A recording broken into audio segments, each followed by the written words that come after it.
Hello guys. हमारा शायद ये चौथा या पांचवा ब्लॉग है जो हम बना रहे हैं। तो बहुत से लोगों ने मुझसे कहा कि ट्रैवल के ब्लॉग बनाओ, तो डोंट वरी, कार की डिलीवरी जल्दी आने वाली है। So we'll make the travel videos. And one more thing, you should go and watch Drishyam 2। I just finish watching it. It's a good movie.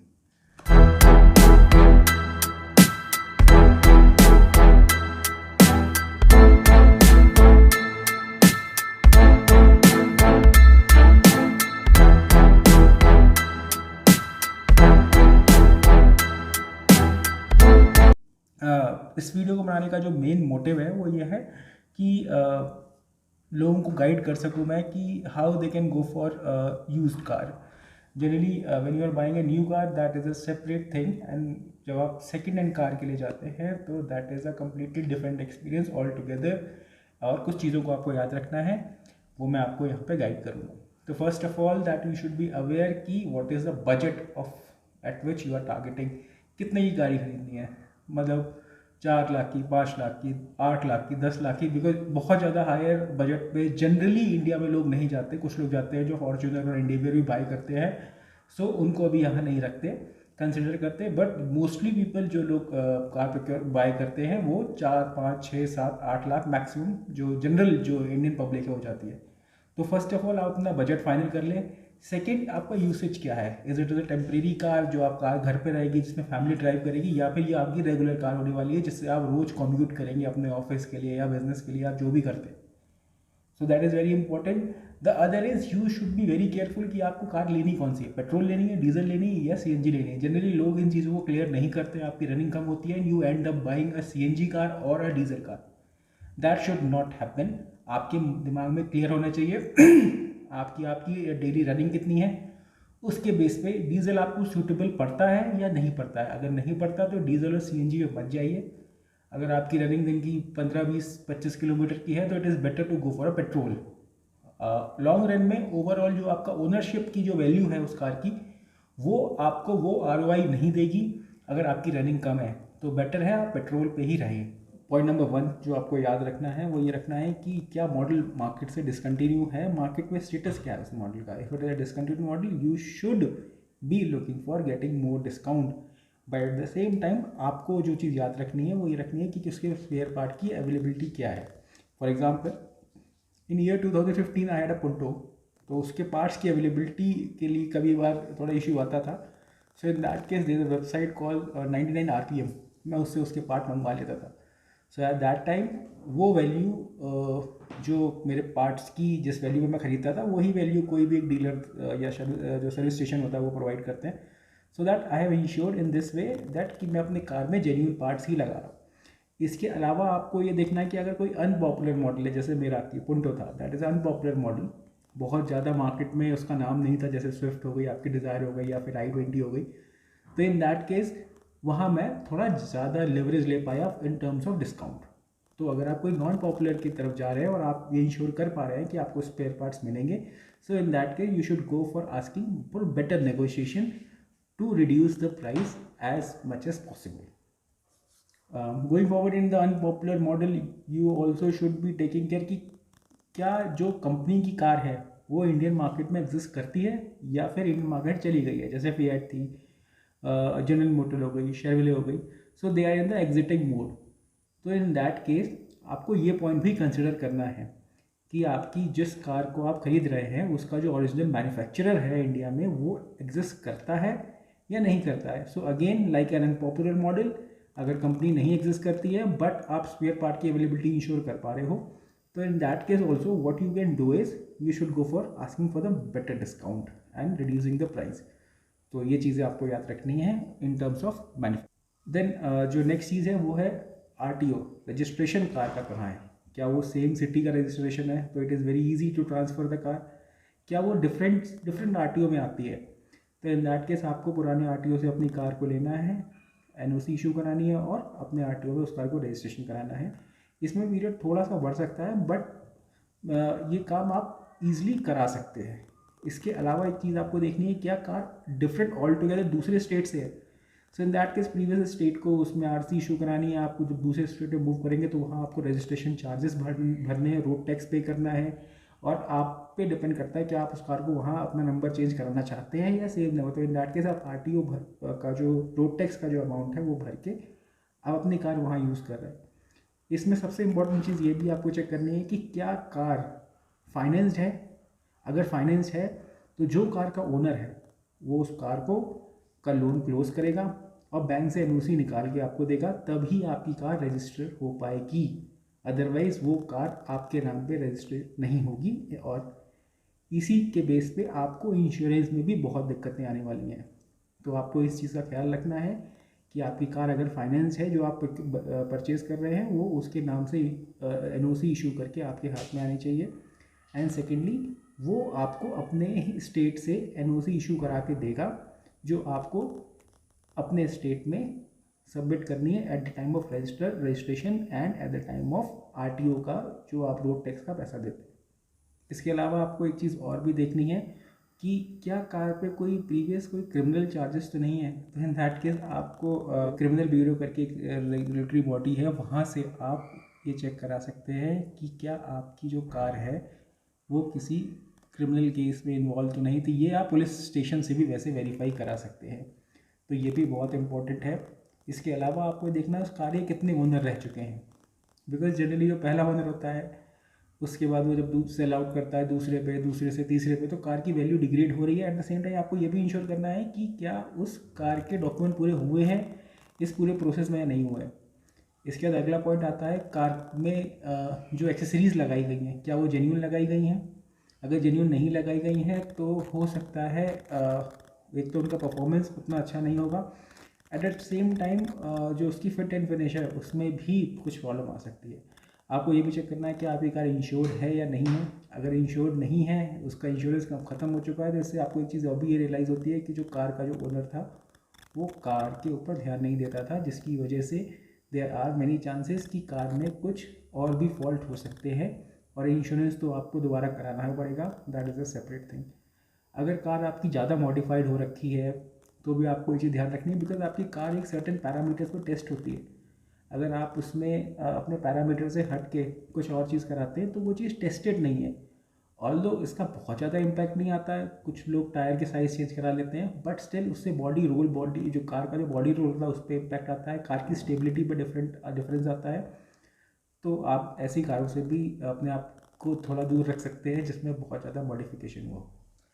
इसके अलावा अब यह है कि ये तो छोटी मोटी चीज़ें हैं जिनका आपको हमेशा ध्यान रखना है कि भाई जब भी आप कार खरीदने किसी बायर से या किसी सेलर से मिलते हैं तो आप उसके पास ये सब चीज़ों को हमेशा ख्याल रखें। इसके अलावा आप कहाँ से कार बाय कर सकते हैं, ये भी सवाल आता है। वैसे तो बहुत से कंपनियां हैं जो सेकेंड हैंड कार मार्केट में उतर गई हैं, जैसे फॉर एग्जांपल कार24 है, कार नेशन है, महिंद्रा भी की भी एक कंपनी है जो कार सेलिंग में करती है, देखो है, कार वाले एक आती थी वेबसाइट। इसके अलावा OLX में आप OLX ऑटो में जाके आप कार देख सकते हैं। तो ये सब चीज़ें हैं, लेकिन क्या होता है कि जब इसके अलावा भी आप देखो तो बहुत से कार डीलर्स हैं जो किसी बड़े नाम के साथ टाई अप नहीं है, बट उनकी भी आपको एक डीलरशिप छोटी मोटी दिख जाएगी रोड साइड, तो वो भी इसमें काम करते हैं। तो इसमें क्या होता है जब भी कोई सेलर अपनी कार किसी को बेचता है तो वो उस टाइम पे एक एक्स वैल्यू पे बेचता है, तो जब भी कोई डीलर या कोई थर्ड पार्टी उसमें इन्वॉल्व होती है तो वो x plus additional plus alpha करके कुछ एक्स्ट्रा वैल्यू पे ऐड करके आपको सेल करती है। तो इन दैट केस जब आप उस कार को बाय करते हैं तो उस कार की जो वैल्यू है वो उससे ऊपर आप उस कार की वैल्यू को बाय करते हैं। तो इसलिए अगर आप भी अपनी थोड़ी नॉलेज बढ़ाते हैं इस वीडियो के माध्यम से और कहीं और से भी अगर आपको सीखने को मिलता है तो उससे आप ये जो थर्ड पार्टी चार्जेस हैं इसको आप अवॉइड कर सकते हैं। तो इसमें क्या है, आपको कार को जब भी आप कार खरीदने जाएं तो आपको उसका इंस्पेक्शन करना है।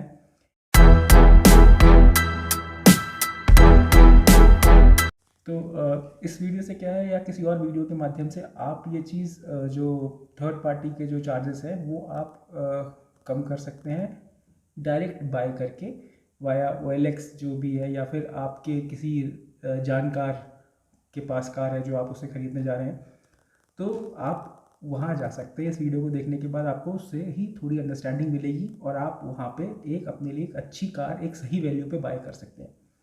तो जो सॉफ्ट पॉइंट्स हैं, जैसे कि कार को जनरली आप कोशिश करिए डे टाइम पे विजिट करिए जब भी आप कार देखने जा रहे हैं, सो दैट क्या है कि आपको दूर से चीज़ें विजिबल हो जाएंगी कि कहाँ पेंट है।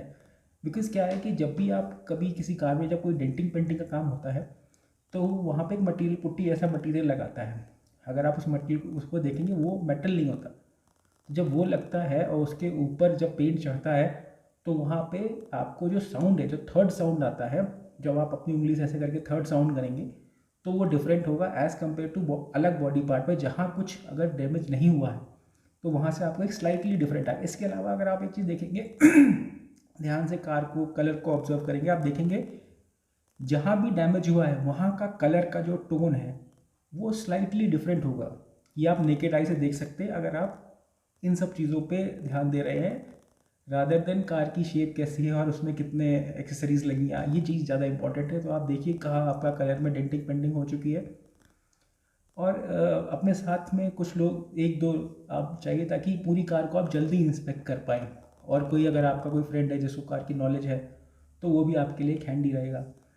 अगर आप किसी ऐसी जगह कार देख रहे हैं जहाँ बहुत ज़्यादा नॉइज़ नहीं है तो कार का इंजन के जो साउंड से भी आप ये चीज़ पता कर सकते हैं कि आपकी जो कार है उसमें कोई इंजन में कोई इशू तो नहीं है। इसके अलावा अगर आप ठंड के मौसम में अगर आप मेजरली ये चीज़ आपके काम आ सकती है कि अगर आप ठंड के मौसम में अगर सुबह सुबह कार का सेल्फ लेंगे तो उससे भी आपको रियलाइज़ हो जाता है कि कार की परफॉर्मेंस कैसी है, कितना पीछे से जो उसका धुआं छोड़ रही है वो कितना धुआं छोड़ती है, क्या बहुत ज़्यादा काला काला धुआं उसमें आ रहा है, या फिर कार एक बार में स्टार्ट नहीं हो रही है तो क्या उसका स्टार्टर मोटर में कोई दिक्कत है, या फिर कार का इंजन में कुछ और ऐसी प्रॉब्लम है जिसकी वजह से ऐसा हो रहा है। तो इन सब चीज़ों को, ये छोटे छोटे सॉफ्ट पॉइंट्स हैं जिससे आप कार को प्रॉपरली इंस्पेक्ट कर सकते हैं। इसके अलावा कई बार ऐसा होता है आप कोई एडवर्टीजमेंट देखते हैं कार का या कहीं ऐड देखते हैं कि भाई मेरी कार तो 40,000 किलोमीटर चली हुई है, उसकी वैल्यू एक्स होनी चाहिए। तो इसके लिए आप कार की जो लास्ट सर्विस है जो भी उसके ओनर ने करवाई है, आप वो चेक कर सकते हैं कि लास्ट सर्विस कब हुई थी, और उस लास्ट सर्विस से आप एक अंदाज़ा लगा सकते हैं कि कार की एक्चुअल मीटर रीडिंग आज कितनी होनी चाहिए थी और वो कितनी बोल रहा है। अगर इसमें गैप है तो आप ऐसी कार से बचें, क्योंकि ये फ्रॉड बहुत ज़्यादा होता है, लोग मीटर की रीडिंग को रिवर्स करा देते हैं। एट द सेम टाइम आप एक काम और कर सकते हैं, जो जब मैं अपनी कार सेल कर रहा था तो मैंने देखा था कि जो बायर थे वो अपने साथ एक मैकेनिक लेके आए थे। तो अगर आपका कोई नोन मैकेनिक है तो आप उसको लेके आइए, वो आपके बिहाफ पे ये सब थोड़ी कुछ कुछ चीज़ें, वो आपको इंजन से रिलेटेड चीज़ें जनरली बता देगा। वो आपको डॉक्यूमेंटल रिलेटेड चीज़ जैसे मैंने आपको बताया वो नहीं बता पाएगा, लेकिन ये कार के इंजन के रिलेटेड वो आपको पूरी इन्फॉर्मेशन दे देगा। तो कोशिश करिए अपने साथ एक कोई मोटर मैकेनिक रखिए, वो आपसे 200-300 रुपये लेगा, बट आपकी जो कार की जो एक्सपीरियंस है वो एनहांस हो जाएगा कार बाइंग का आपका। इसके अलावा आपको कार की आरसी को प्रॉपर देखना है, कब डेट ऑफ मैन्युफैक्चरर है, इंजन नंबर चेसी नंबर को आप वेरीफाई करिए। इंजन नंबर चेसी नंबर आप कार में अलग अलग पोजीशन पे होता है, कुछ का बोनट के नीचे होता है, कुछ का सीट के नीचे होता है, तो वो आपको आइडेंटिफाई करना है वो कहाँ है, उसको अपनी आरसी के साथ मैच करिए। एट द सेम टाइम आपको सारी चीज़ें मैच करनी है कि जो आपकी आरसी की जितनी भी डिटेल्स है वो आपकी कार की डिटेल से मैच कर रही है नहीं कर रही है या फिर जो आपको बोला गया है उससे मैच कर रही नहीं है, तो आरसी का मैच करना बहुत ज़रूरी है। इसके अलावा एक वाहन पोर्टल है इंटरनेट पे, वहाँ अगर आप कार का नंबर डालते हैं तो आपको ओनर का नंबर, ओनर का नाम, इंजन नंबर और आपका फ्रेम का नंबर जो होता है चेसी नंबर, ये आपको मोटा मोटा समझ में आ जाएगा। एग्जैक्ट वैल्यू नहीं दिखती, बट उससे आप अंदाज़ा लगा सकते हैं कि हाँ ये नंबर और आरसी का नंबर, ये सारी डिटेल्स मैच कर रही हैं।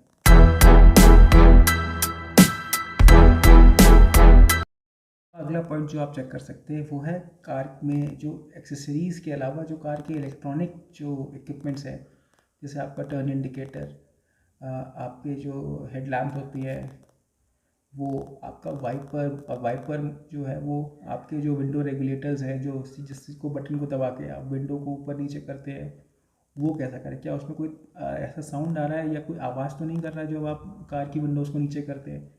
वाइपर जो है आपका वो पूरे प्रॉपर प्रेशर जो है वो ढंग से चल रहा है नहीं चल रहा, या उसमें कोई बहुत ज़्यादा अनइवन सी आवाज़ आ रही है। आवाज़ का ऐसा है कि आप वाइपर का जो ऊपर की जो ब्लेड्स होती हैं वो चेंज करा लेंगे तो बहुत सस्ता खर्चा है, वो बहुत बड़ा नहीं है। तो कई बार ऐसा होता है कि कोई यूज़ कार आप ले रहे हैं तो बहुत दिनों से कार किसी ने चलाई नहीं है, तो वो कार के वाइपर्स ख़राब हो सकते हैं, उसको लेके ज़्यादा परेशानी नहीं है। आपको ये देखना है कि जो वाइपर का जो बेसिकली जो हैंडल होता है वो कैसा काम कर रहा है, क्या वो सही कर रहा है। सीट की पोजीशन आपको देखनी है, सीट के लीवर्स का आपको सीट को आगे पीछे करके देखना है, क्या उसमें कोई दिक्कत आ रही है, क्या सीट की कंडीशन ज़्यादा ख़राब है, क्या फ्लोर के किसी एरिया में रस्टिंग आ रही है। अगर किसी फ्लोर के एरिया में किसी कोई रस्टिंग है तो वो आपको कार अवॉइड करनी चाहिए।